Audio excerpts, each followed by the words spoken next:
Hello, everybody. Uh, Looks like this week we were able to get it started on time. We're learning. We're using a microphone this time, so I hope the volume is a little better than it was the last time. So, the subject tonight encounters, the encounters that we have in life. There is a story, you may have heard me tell this story before, of a fellow named MeSheila. Any story that has someone named MeSheila is always a good story. And he interviewed for a job with an accounting firm. And the fellow interviewing him, his name was Bob, looks over the resume and he says, "Wow, you're perfect for this job. I mean, everything that we're looking for, you have on this resume, the experience, the education. Perfect, perfect. There's just one problem. I don't know why you needed to exaggerate. You exaggerate on your resume, and there was just no need for that. I mean, you have the job." So MeSheila says, "I don't know what you're talking about. I never exaggerated. Everything I write there is absolutely true." So Bob says, "MeSheila, it says here that you know everyone in the world. When I ask for references, you say references. I know everyone in the world. Everyone in the world. No one knows everyone in the world." MeSheila says, "No, it's not true. I know everyone. You go ahead, try me.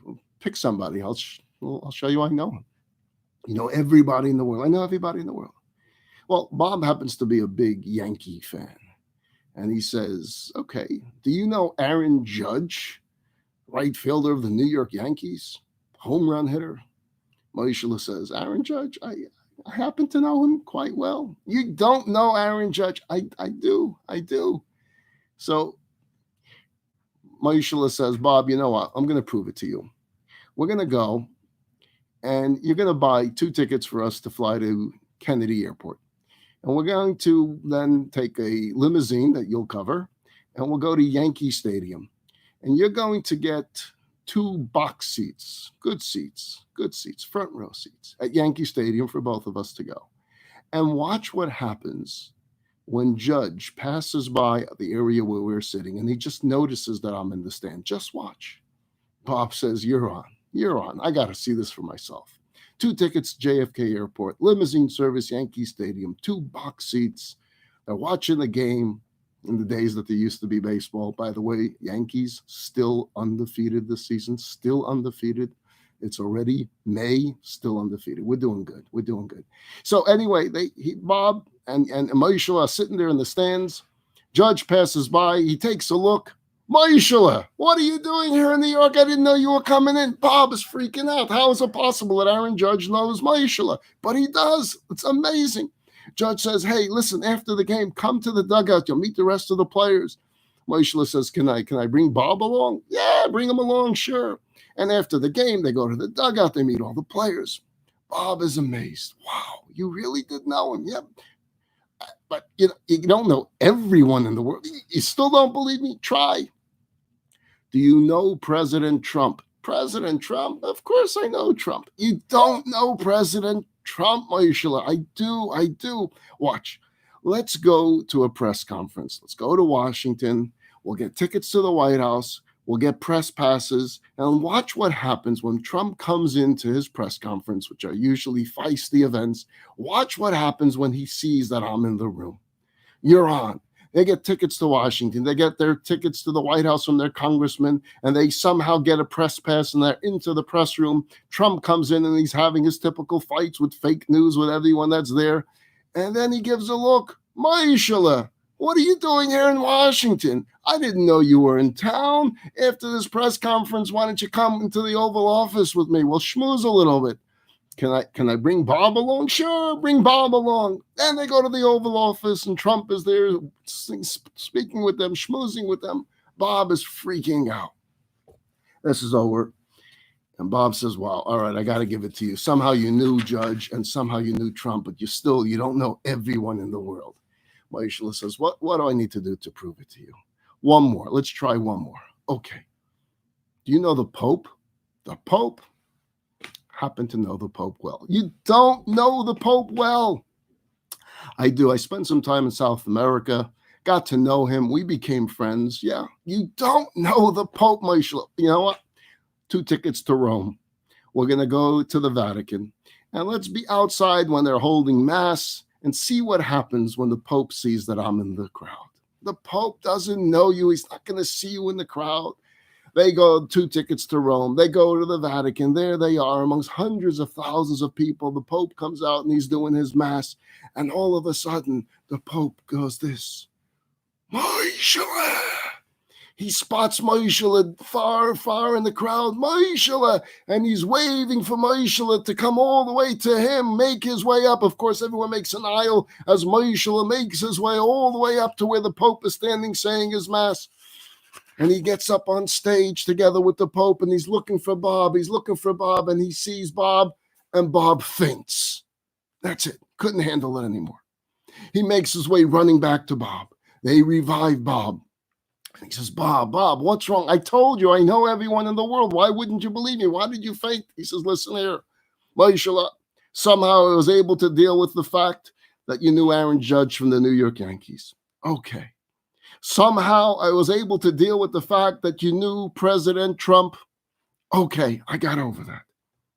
But what I couldn't handle is when I was standing over here and I watched you get up on stage and the person next to me said, who's the fellow dressed in white standing next to MeSheila?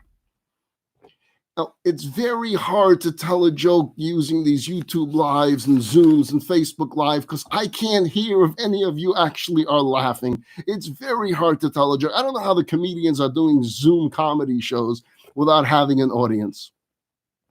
Encounters, the encounters that we have in our life, the people that we meet in our lives, the people that we know in our lives, each and every single one of us, we have a story to tell. Each and every single one of us, we have a movie that we could make about the chapters of our lives, the roads that we have traveled, the diverse roads that we have been on to bring us to this point. If I was to ask you, how did you get to this moment of life? How did you get here to this very moment? How many stops along the way did it take for you to get to this moment? How many choices? How many coincidences? How many career moves for each of us to be where we are right now? You know, it's our own version of Close Encounters. We can write our own book of close encounters that we have had in our lives. There was a rabbi from Los Angeles that shared that during the eclipse in 2017, it took place on August 21st, he went with his family to Casper, Wyoming, to experience the totality of the solar eclipse. Those 2 minutes and 26 seconds during which the moon totally covered the sun. And that's a long way to go for 2 minutes and 26 seconds. But afterwards, he recounted the experience. And he said that they viewed the eclipse along with both veteran astronomers, amateur astronomers, regular folks, everyone coming together. And these astronomers were happy to explain everything that was going on. And they learned about the universe's planetary system in the hours leading up to the eclipse itself. And the astronomers told them that before you go into what they called totality, you need to have a plan how you will spend those 146 seconds. What you're going to see during that time, absorb and think about during those 146 seconds. And he described how the tension mounted as they counted down the seconds to when they would experience the unimaginable.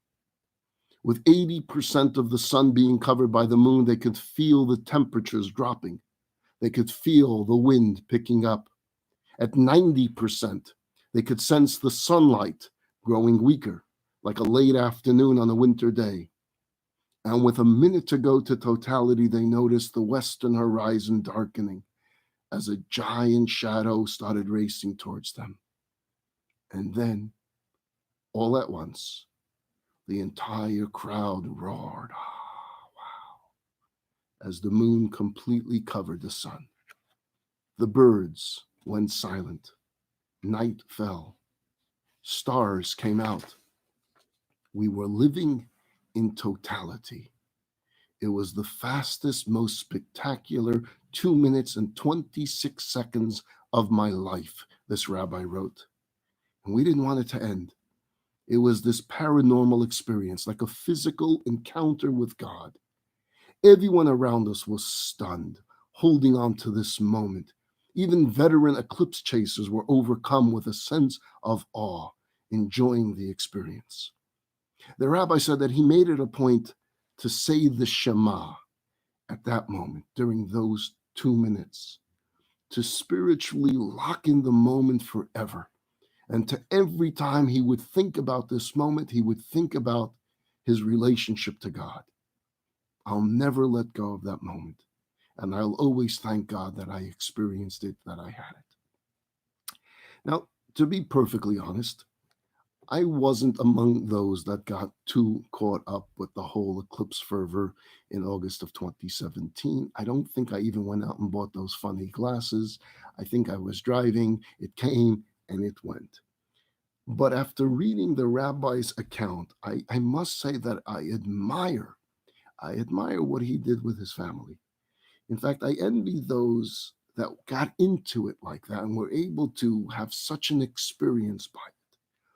And the truth is that we all encounter moments of awe in our lives, moments of wonder, moments of inspiration. And for some of us, it's very nice. And what's next? What else do you got? And for some of us, it's wow, this is amazing. This is incredible. This is awesome. Some people can look at the Grand Canyon and stare at the hole in the ground for hours and hours. Some can go and just look and say, okay, time to go home. So, which one of those are you? The answer is, of course, whichever one you choose to be. I'm sure you remember the name of this lecture tonight is taken from Steven Spielberg's 1977 science fiction film, though he called it Close Encounters of a Third Kind. And it's a story of an everyday individual whose life changes after an encounter with a UFO, with intelligent life from another planet. The theme of my talk tonight is slightly different. It's close encounters of a holy kind. You see, throughout our lives, we all have momentous encounters with God. We have momentous encounters with our fellow human being. The question is what we do with those precious moments, what we do with those awesome moments, what we do with those potentially life-changing encounters. Do we cherish them? Do we preserve them? Or do we let them fly off into space as if they never mattered at all? Captain Charles Plum was a jet fighter pilot from the United States Navy in the 1970s. He flew 74 successful missions during the Vietnam War. His squadron, flying F-4 Phantom jets, would take off from the aircraft carrier, the Kitty Hawk. On his 75th mission, 5 days before his tour of duty was supposed to end, Captain Plum's plane was shot down over Hanoi. Plum parachuted from his plane and he landed in enemy territory. He was captured as a prisoner of war for more than 5 years. He was tortured mercilessly, but somehow he survived. And when the war was over and there was the exchange of prisoners after his return home, Captain Plum was hailed as a hero. He gave lectures throughout the country about his ordeal. Everyone wanted an interview with Captain Plum about his experiences as a prisoner of war and as a pilot. One night, Captain Plum was in a restaurant in Missouri. He had just finished lecturing there, and he noticed the man sitting 2 tables away was staring at him. This fellow continued to stare. He didn't recognize him, but he clearly felt the presence that this man just kept his eyes right on him. And it at first he's used to this. Everyone's always staring at him. He was a recognized person, but this fellow just continued to stare to the point where it made him a bit uncomfortable. And finally, the fellow got up from his table and walked over to Captain Plum and he said, "You're Captain Charles Plum, right?" And he said, "Yeah. How do you know me?" He said, you flew from the Kitty Hawk, right? He said, yeah. Do we know each other? You were shot down, right? Yeah. You parachuted into Hanoi, right? Yeah. You were captured by the Vietnamese. Yeah. How do you know everything about me? Captain Plum asked. To which the fellow said, I was on the Kitty Hawk. I served on the Kitty Hawk when you were a pilot there. In fact, I was the one that packed your parachute, sir. Captain Plum was speechless. He stood up, he shook the man's hand warmly. He wanted to thank the man, but somehow a simple thank you seemed to be empty compared to what he would have wanted to say. If only the words could come to him. And finally, the fellow broke the silence and said, well, I guess the parachute worked. And when the ice broke and the two men engaged in warm conversation. And Captain Plum said, I've said lots of prayers and thanks for your nimble fingers, but I never thought I would have the opportunity to thank you in person. He left the restaurant in emotional turmoil. He couldn't sleep that night as he wondered over and over, did I ever even notice this fellow on the Kitty Hawk? And if I did I ever say hello? Did I ever say good morning? Probably not. After all, he was just a sailor and I was a Top Gun fighter pilot. And then he asked himself this, how many hours did that man spend putting together that parachute for me? I never thought about those guys down in the lower decks of the Kitty Hawk until my life depended on that parachute. It was an eye-opening experience for Charles Plum, but it should also be an eye-opening experience for all of us that hear this story. Are there people in our past who packed our parachutes? And have we ever properly acknowledged and thanked them for the central role that they played in our lives?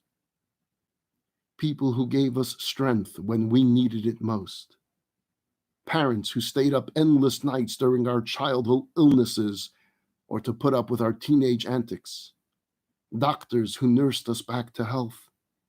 Teachers who imparted knowledge that we use for the rest of our lives. Or camp counselors who gave us experiences of a summer that stayed with us for all of our lifetime. We shouldn't forget these people. And if they're still with us, it's not too late to get in touch with them, to call them, to find their email address, and just say, I just want you to know you had a great impact on my life. The Torah tells us that when our forefather Jacob was returning to the land of Israel after spending 20 years in the home of his crooked and conniving uncle Lavan, that a woman named Devorah passed away. And the Torah goes on to tell us that Jacob buried Devorah on the way, and he named the name of the burial place Alon Bachus, the Plateau of Tears. And right after that, we're told that God appeared to Jacob again, this after having been a long period where God did not appear to him.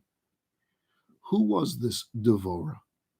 Why did Jacob see it that he wanted to make this mass funeral for Devorah and eulogize Devorah? And what did God's appearance right after this funeral have anything to do with it or with this woman? The answer as to who Devorah was, the Torah tells us she was Menekes Rivka. Jacob's mother, Rebecca, Devorah was her wet nurse, her nanny. So she was Jacob's mother's nanny. You see, Devorah lived in a household with some very unsavory characters, Lavan and Besuel. But when Rebecca was born, Devorah recognized something special about this child. And she saw Rivka's godly potential, and she dedicated herself to developing Rivka's goodness. She didn't just nurse her and nurture her in the physical sense. She gave her spiritual encouragement. She gave her reinforcement amidst the toxic environment in which she lived. Jacob never forgot.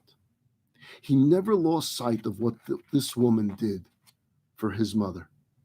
And so when he departed with his family from Laban's house, he took Devorah along with them. He took her in her very old age. And when she passed away, he eulogized her and gave her a send-off befitting a righteous woman. Because in a sense, Devorah the nanny had packed Rivka's parachute, making it possible for her to become the mother of a saintly man like Jacob and to become the matriarch of the Jewish people. And when God saw that Jacob had that level of appreciation for those who made a difference in life, enabling him, whether directly or indirectly, to become the man he was, God rewarded Jacob for this by appearing to him again. There was a rabbi named Rabbi Schneur Zalman Valenkin of blessed memory.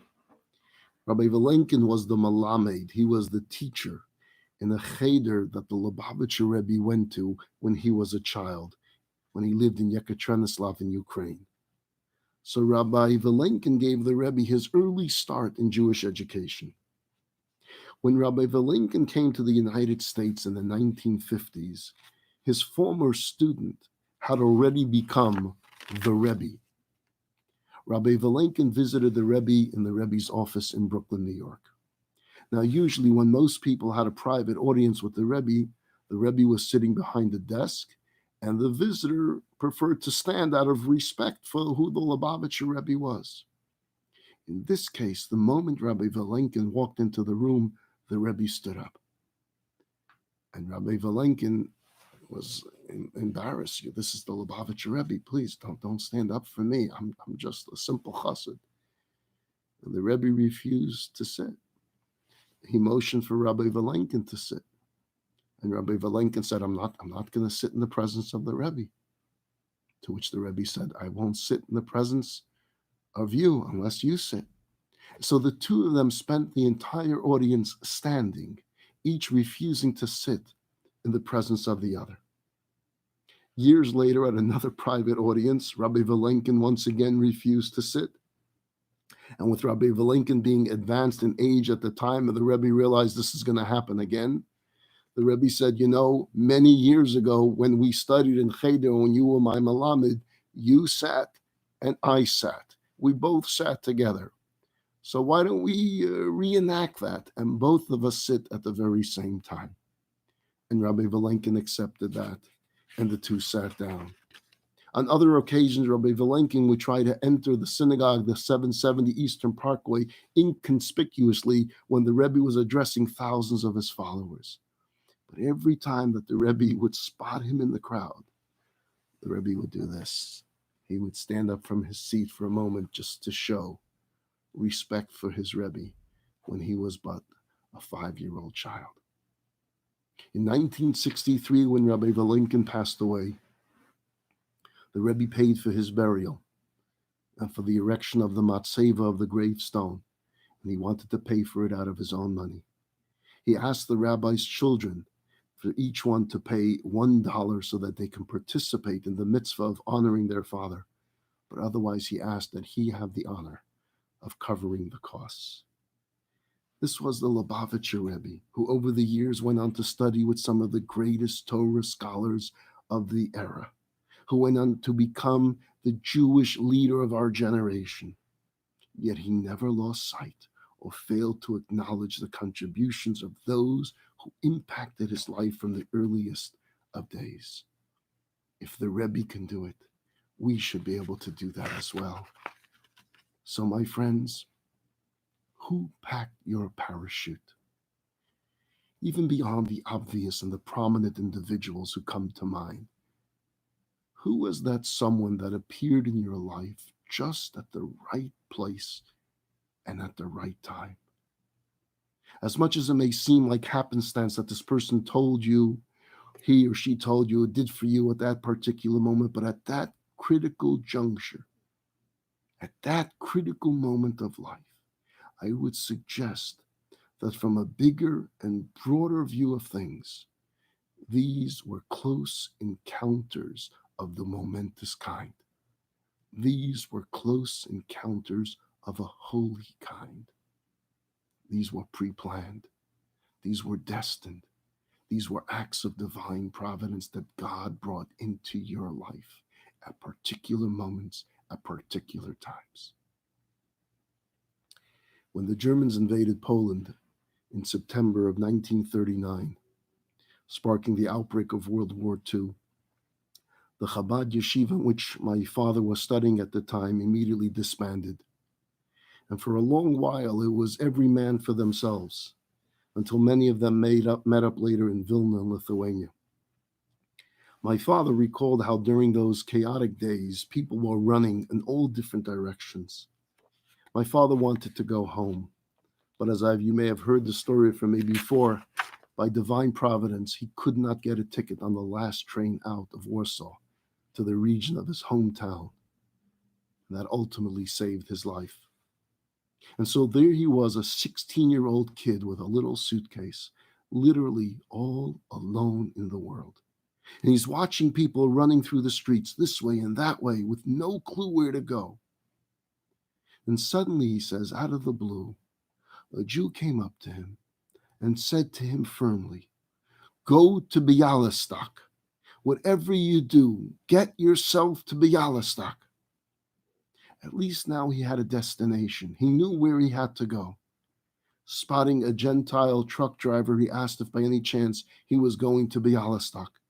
The truck driver said that he was, and for a few zlotys, he allowed him to climb into the back of his truck and ride with him all the way to Bialystok. And the rest is history. From Bialystok, he moved on to Baranovich. From there to Vilna. From there, he merited to get one of the visas from Chiun Sugihara.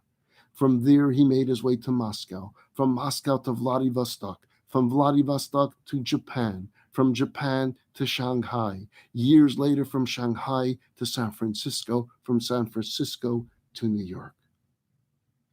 But that first stop, that first escape from the inferno, run to Bialystok.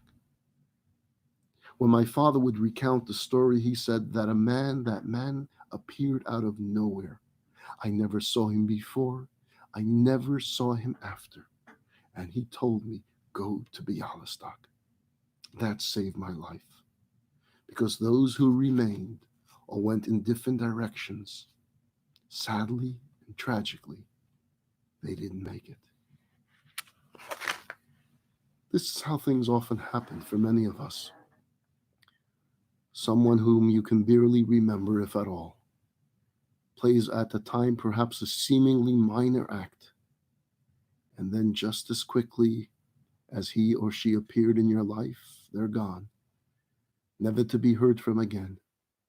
It's as if they existed for that one purpose, to cross our paths this one time and change the entire direction of our lives.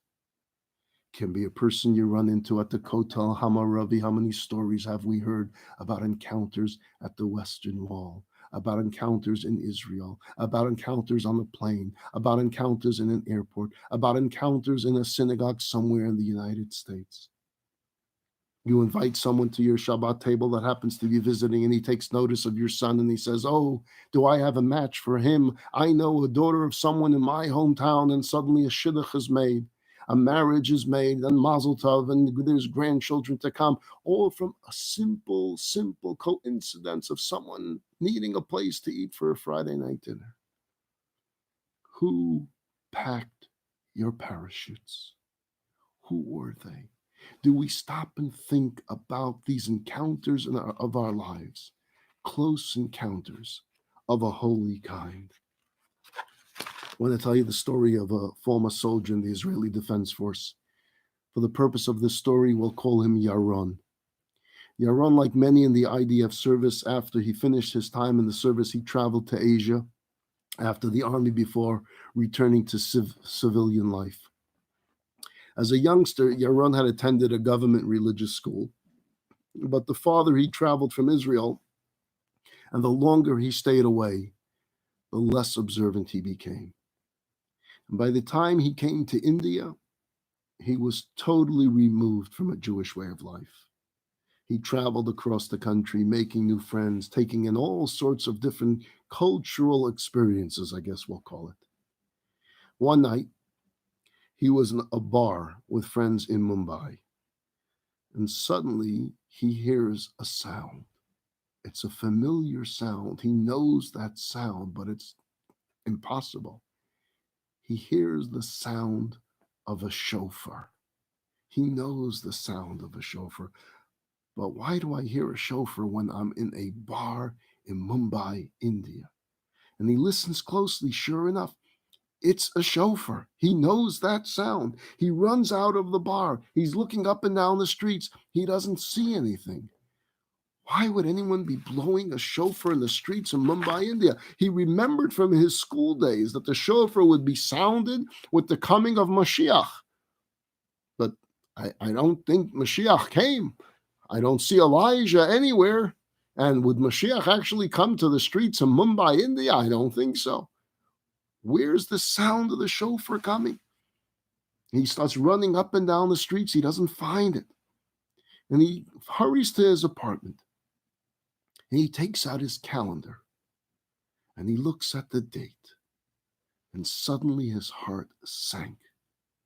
Because that day was Yom Kippur. It was Yom Kippur. He couldn't believe it. He sat on his bed. He put his head in his hands. How could he not know that that day was Yom Kippur?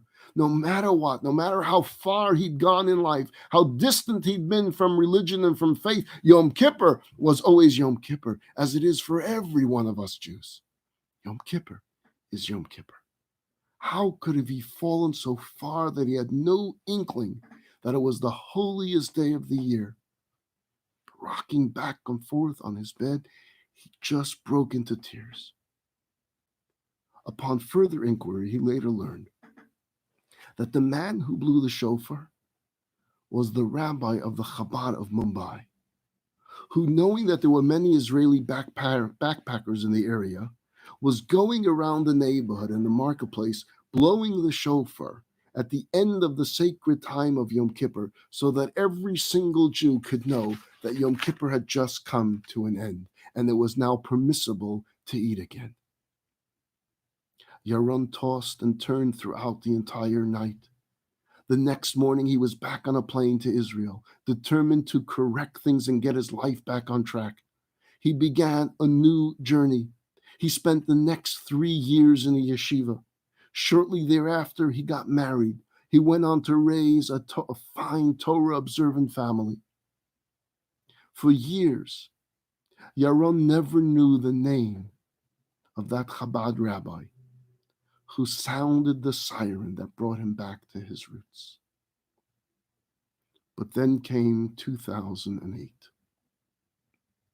The story of the Chabad Shluchim to Mumbai, Rabbi Gabi and Rebbetzin Rivka Holtzberg being murdered by terrorists, while their 2-year-old son at the time, MeSheila, was hiding in a closet with the housekeeper. It made international headlines. As the funeral of the young couple played on Israeli television and on media outlets throughout the world, people from all walks of life wept at the sight of these coffins being lowered into their graves at the Mount of Olives Cemetery in Jerusalem. But none wept more than Yaron, who put 2 and 2 together and understood that that was the rabbi that blew that shofar, that touched his soul that night. This man, with his simple act of blowing the shofar in the marketplace that night, saved my life spiritually and had no clue that he had ever done so. I never had the chance to tell him, to thank him. I wish I had. I'm sure in heaven now he knows. He knows. He packed my parachute. So who packed your parachute? Do we acknowledge it? Do we remember it? Do we think about it? Do we think about these moments in our lives that God places there for us? The individuals that we encounter, they're not just coincidences. They've been planned by God for these encounters to take place, close encounters of a holy kind. Elmer Bendina was a navigator on a B-17 bomber in World War II during an unforgettable bombing, a bomb run over Kassel, Germany. His plane was barraged from Nazi anti-aircraft guns. That wasn't unusual, but on this particular occasion, our gas tank was hit.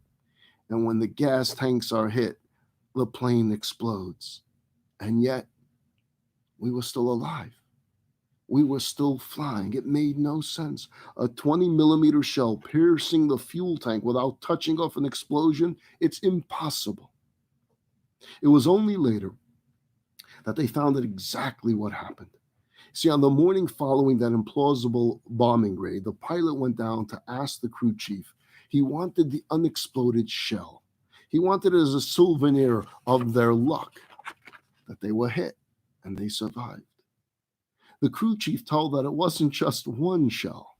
We found 11 unexploded shells, and they were all found in the gas tank. 11 unexploded shells, with only one of them exploding would have put the end of all of them. And here, there were 11 of them, all unexploded. When the shells were sent to the disarmers to be defused, they opened each shell and they found an amazing thing. None of them had any explosive charge in any of them. All 11 were empty shells. They were as clean as a whistle, completely empty. All of them except one. One of them wasn't completely empty. It actually had a small note inside the shell. And on that note was written in the Czech language. And the intelligence people that they had found someone that could read Czech, and they read the note. And this is what it said. This is all we can do for you now. Using Jewish slave labor is never a good idea. Now, I doubt those Jewish prisoners ever got to meet the crew of the F-17 whose lives they saved by bravely leaving those shells uncharged. They probably did not. But the point is that in addition to recognizing and appreciating those who packed our parachutes, we have to remember to do whatever we can to pack the parachutes of others. We have to be there for them. We have to see to it that these encounters are not just a one-way street. It's not just how this encounter could benefit myself, but how I can benefit someone else. Around 7 years ago, there was a man named Israel Lefkowitz. He traveled from New York to Cleveland to attend the funeral of his first cousin once removed. His cousin once removed, his name was Moshe Lefkowitz. Moshe Lefkowitz lived to 97 years old, and Israel Lefkowitz insisted on attending the funeral. And at the funeral, Israel was asked if he wished to say a few words, and he said, indeed, he does. And he stood up before all the mourners, and he said this: some of you may be wondering why I would travel all this way to attend the funeral of a cousin once removed, who lived to a ripe old age. Well, let me explain it in this way. In the prayer known as Yigdal, it says that God repays one who performs acts of kindness according to their effects. According to their effects. What does it mean, according to their effects? It means that when God looks at our deeds, he not only repays us for the act of kindness itself, but for all the byproducts of the act, the offshoots, the derivatives of the simple act. And then addressing himself to the deceased, to Israel Lefkowitz. Israel Lefkowitz went on to say, Reb Moshe, 70 years ago, all my father's brothers perished in the concentration camps. Your family, living here in the United States, worked hard to try to save them, but you were not successful, except in the case of my father, whom your family managed to arrange an affidavit, enabling him to escape the fires of Auschwitz. I come to you here as an udmutzel me'esh, as an ember rescued from the fire. I come here on behalf of my family to say thank you. On behalf of myself, on behalf of my wife, on behalf of my children, on behalf of my grandchildren, on behalf of my great grandchildren. Ad Soif Kol Hadaris, for generations on end. I say from the bottom of my heart, thank you, thank you, thank you. I am here to pay respects today, for it had not been for your family, of whom you are the last living member, our family would not have been. You see, folks, acts of kindness are not viewed in isolation on high. They are, in fact, record for the effects and the effects of the effects for all time to come. For all those that you have helped, it's not just them that you are helping, it's their entire family. It's their children, it's their grandchildren, it's their family, it's all of their family. And it's their family to come in future generations as well. Close encounters of a holy kind, for holiness lives on eternally. I'd like to conclude with one final story. A number of years ago, a woman in Israel named Esther, a mother of 3 children, was widowed in her 40s when her husband died of a sudden heart attack. Now, even when her husband Meir was alive, the family barely scraped by each month. But now it's 10 months after his passing, and she's burdened with supporting the family, with caring for the children, with tending to the house. She was completely overwhelmed. She was broken. To top it all off, one fine day, the home's Dud Shemesh, the solar water boiler, suddenly burst, and water started flooding all throughout the house. The woman was beside herself. She had no idea what to do. This was the last that she needed that day. She's struggling as it is. She's broken. She's wounded.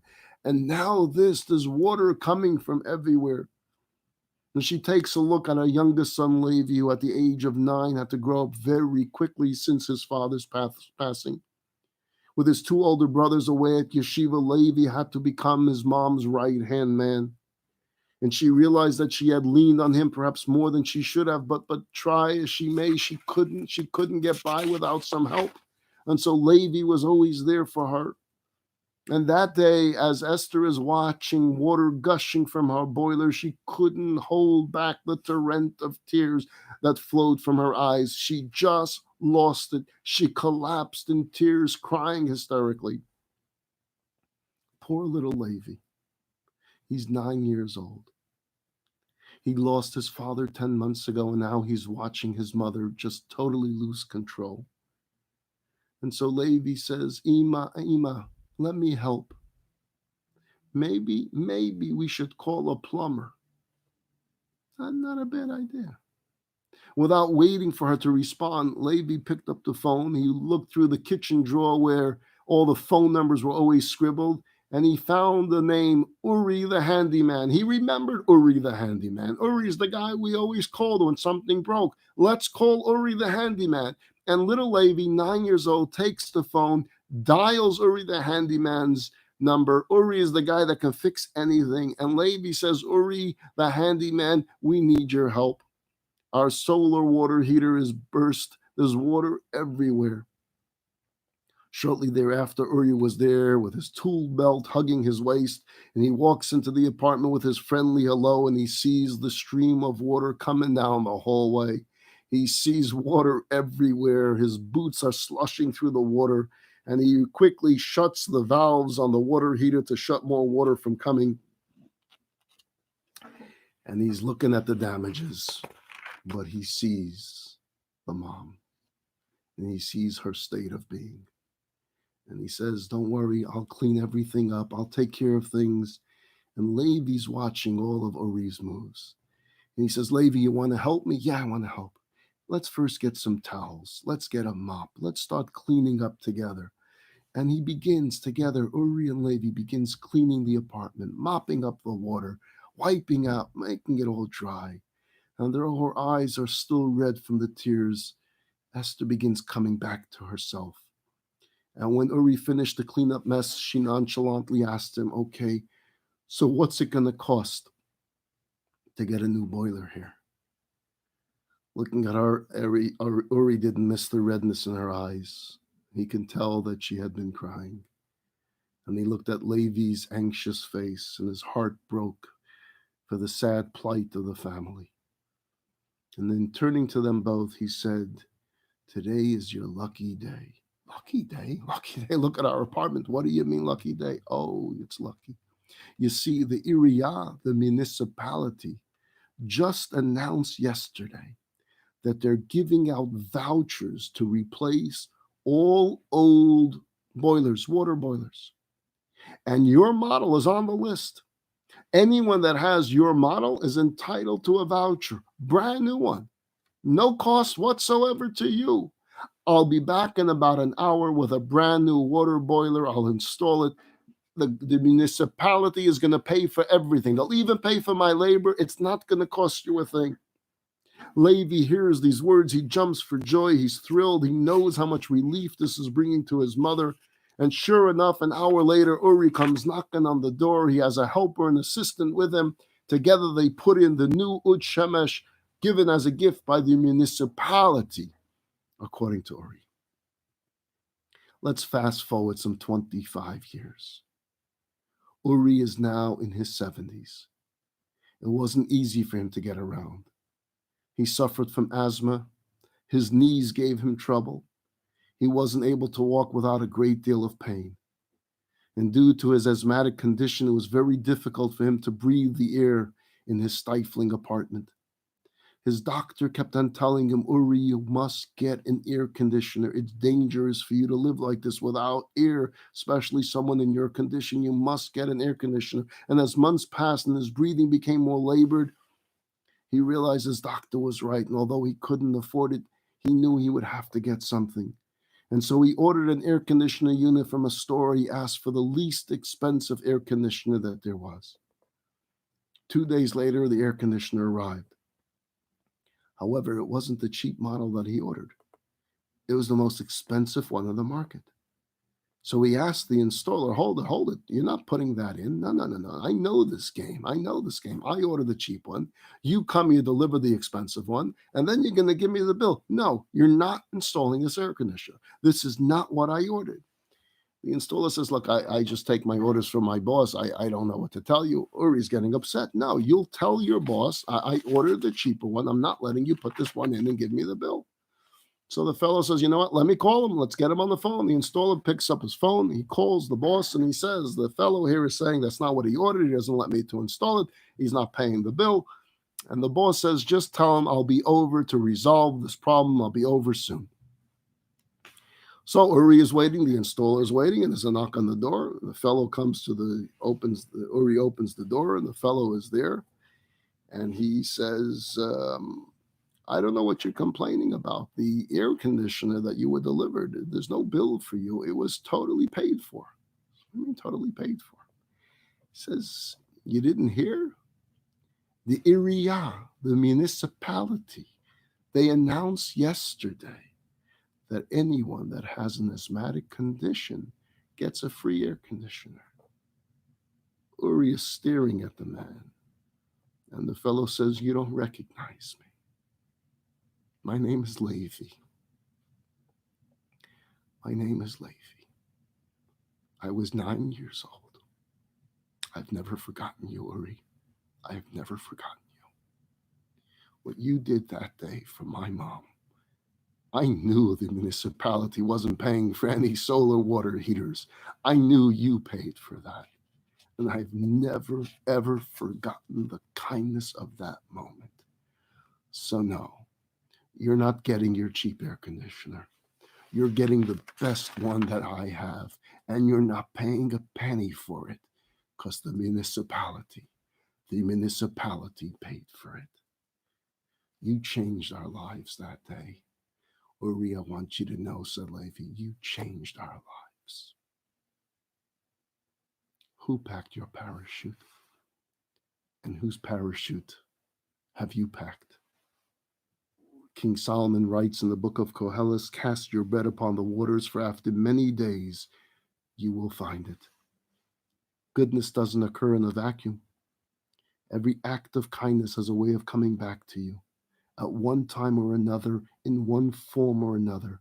That's just the way kindness works. And in fact, we're taught that in the long run, acts of Ahavas Yisrael, acts of kindness one for another, acts of charity, acts of tzedakah, they benefit the giver more than they do the recipient. In the words of Ralph Waldo Emerson, it is one of the beautiful compensations in life that we can never help another without helping ourselves. Little do we know which crossing of paths can be a close encounter of the holy kind, one that will impact and affect the lives of our fellow human beings and perhaps our own lives for years, if not generations to come. So let's go pack some parachutes. Good night, everybody. I look forward to having you Wednesday afternoon at 12:30.